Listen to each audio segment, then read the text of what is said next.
My favorite video games is a tough is sorry, I can't speak. Is a tough list to make because my favorites of things are ever changing. I'd like to think that they're not. I try to convince myself that they're not all the time, but at the end of the day they are. So I'm thinking I'm gonna start a little tradition. Every few months, or I mean, really, whenever I feel like it, I'm going to make an updated list of my favorites of things. Whether that's my favorite games, my favorite albums, my favorite movies, my favorite TV shows, all of that stuff, I'm going to be doing updated lists of that. So, anyways, welcome everyone to my first top 10 favorite games list. Recording this as of January 11th, 2022. It's like 9 p.m. outside. It's very dark. So I'm looking at my list that I've written up right now. How about we get started, shall we? So, ranking in at number 10 is Left 4 Dead 2. Now, everyone, if you know me, you know I fucking love horror games. I love them so much. I'm a little bitch baby when I play them, but I love them oh so much. And Valve, which is arguably one of like the best video game devs like of all time, debatably, but I bet some people would say that. Um, I'm gonna pick the horror game that they made, and obviously Left 4 Dead isn't like a straight horror game. It's very actiony. Um, that's the one I'm gonna lean toward, and I think that's the Valve game. I'm pretty sure this is the Valve game I've played the most. And it's just super fun to mow down hordes of zombies, alone or with friends, I'd say. And I played Left 4 Dead 1 and 2, and obviously 2 is the superior one. 1's a pretty damn good game, but Left 4 Dead 2 coming in at number 10. Number 9 is Alan Wake. Not really a whole lot to say about this, but the atmosphere I just adore. The introspective, deep personal relation like you get with Alan. Just how you connect with him, and then having to deal with the shadow shit and the fucking flashlights and everything. Just everything about it. It's been a while since I played it. I actually the remaster just came out back in October. I didn't know it was coming out so soon. I am gonna buy that and play that. Maybe I'll stream it. Maybe I won't. Who cares? Um, anyways, this game is just so it reminds me of Twin Peaks in a way. So yeah, this game super great. Definitely recommend. Not a whole lot more to say. Number 8, Until Dawn. This game is a fascinating game. I really like Until Dawn because it's like a slasher movie, right? And I love slashers. But also then it introduces some more monster stuff. Like spoilers for the end of Until Dawn, the Wendigo is in it. And I am a fan of the character, the Wendigo. Like just the inherent legend of the Wendigo. I really like that.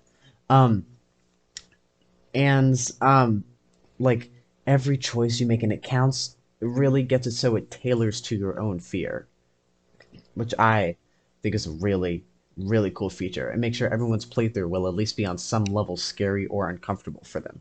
And I really like that. I made a playthrough of Until Dawn on my channel. Go check that out if you want.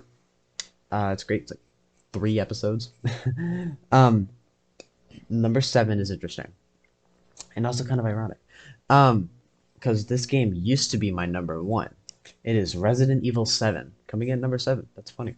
Um, So Resident Evil 7, I absolutely adore. I have very few problems with it. I have like 2 problems with it, and that is I already explained this in my playthrough, but I'll just shorten it down. I thought the task menu wasn't specific enough, and also I thought the map and just maybe it's just my general sense of direction is bad, but that's an issue that I personally dealt with while playing it. And I love this game to bits. It's so scary. It's so fun in many places. It's just so well made. I love the character of Ethan. He's one of my favorite video game protagonists of all time. Jack Baker is one of my favorite horror game antagonists of all time. Game antagonists of all time. Um, but there are some other games that I just edge out a bit more for me, whether it's through emotional value or just like through just fun. So let's move up. Number 6, Animal Crossing New Horizons. Now this game came out 2 years ago, 2 years ago now, which is crazy. Um, and this shit basically saved. Well, okay.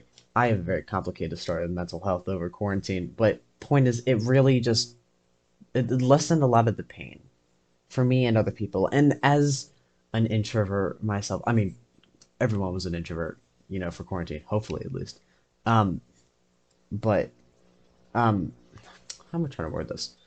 For someone who's always been more of a homebody, video games are kind of one of my ways to escape. Um, and just I just continue doing that with Animal Crossing New Horizons came out at a perfect time to do that. Of course, Doom Eternal also came out, and Resident Evil 3 makes soon after. But New Horizons was just chill enough.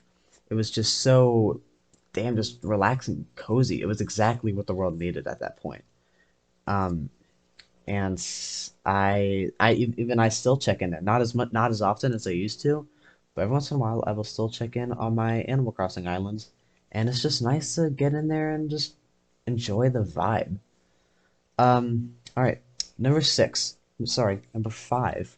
Number five is Doom 2016. This game slaps. It fucking slaps, man.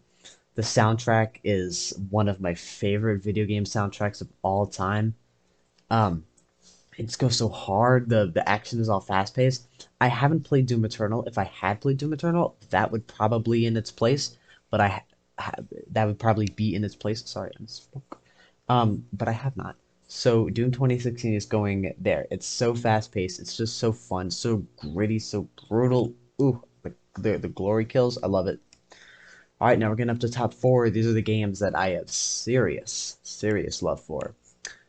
Um, Number four is Tony Hawk's Pro Skater 1 and 2 Remaster, which just came out not too long ago. Um, this game is really damn fun. Not a whole lot to say about other stuff, but I will say that it its atmosphere feels very I don't know what the wording I'm looking for is. It feels very punk, very alt, very just skater aesthetic. It has the aesthetic that the people that tend to play these types of games, or at least really enjoy these types of games, probably want. At least I know that includes me. And while I was making this list, I actually had this game as number one for a bit, but that was before I started really using this big old skull of mine and reading it. When reading it, I need to shut up. Whatever. Anyways, number three. This is a bit probably going to be shocking for many people watching, or maybe it won't be. I don't know. Um, but just at least right now, and this is why I'm not setting this in stone. Obviously, there will be updates, and if there's no updates, then I won't make a new video. Obviously, and when I do make a new video, and like some games are in the same spots, then that'll be that. But this is what it is right now, at the very least. This is what I feel in my cold, dead heart. Number three is Resident Evil 8 Village. Now, this game is super fun. I had like, okay, so if you remember my Resident Evil 7 Let's Play, which is up on my channel if you want to watch it, um, I had to look up the answer a lot, the answer to like puzzles and where to go a lot of the time.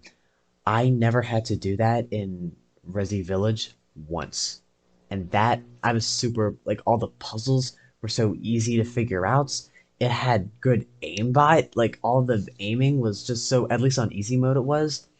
The aim assist was just on fleek. And as someone who I would say is a self-proclaimed hardcore casual gamer, I really appreciate that because I am not good at video games. I suck at them, but I really appreciated that. And it was easy to find my way around. I only had to look up like a directional thing like one time, and I got a bit upset like one time like midway through the game, but that was a small little road bump, and before that and after that, everything was just amazing. Everything was great.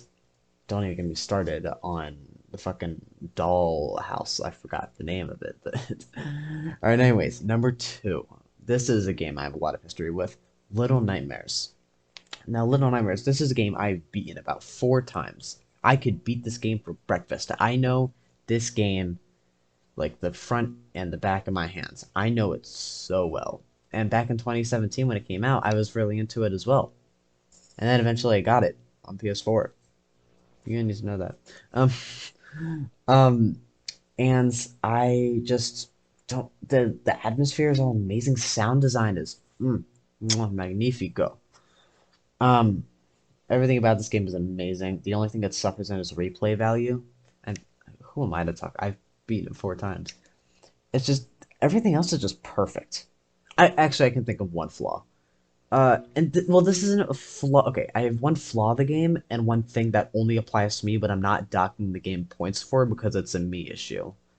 Um, the legitimate flaw I have at the game is that when you're walking on some thin surfaces, there should be parts where, or there should be an invisible wall that prevents you from falling off. Not in all of them. There's some parts where, like, you're sneaking away from the chef, and you have to walk a thing. Not that. That's a deliberate part of gameplay. It's a stealth mission.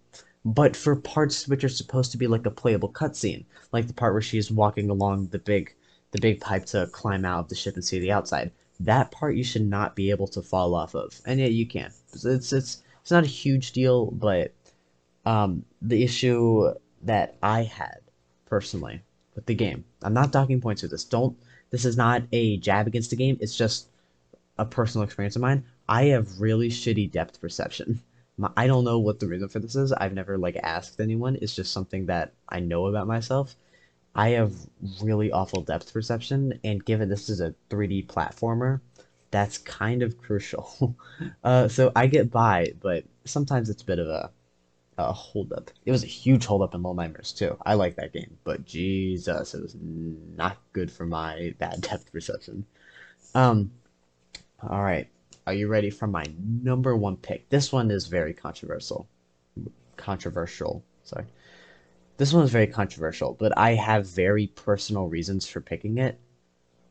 Reasons that if you're watching this, you may already know. If you're a close friend of mine, which odds are you're not, but for those of you who are, hey, how's it going? See you soon. That was up right. Um, um, but if you know me well, you know those reasons. You may not know all of them. Um, and if you don't know me, I've talked about it sometimes on my channel. Y'all can go back and look for them if you want. Um, but this is my favorite game of all time. My favorite game of all time. Number one on this list is Life is Strange. I know. I'm holding for booze. I'm holding for booze. But just hear me out. So, all right, let's get real for a second. Let's get deep, guys. So, I have dealt with a lot of problems with mental health, specifically anxiety and depression. Once again, like I said, I won't get into it. I'm not a medical professional, and also, I don't know how YouTube demonetization. I'm not even monetized. What the fuck am I talking about? All right, whatever. Moving on. Um, so this game, and it obviously deals with a lot of that, and I've seen criticisms on how it deals with it, and I understand those, but personally, I don't. It just doesn't hit me like the same way it may do to them.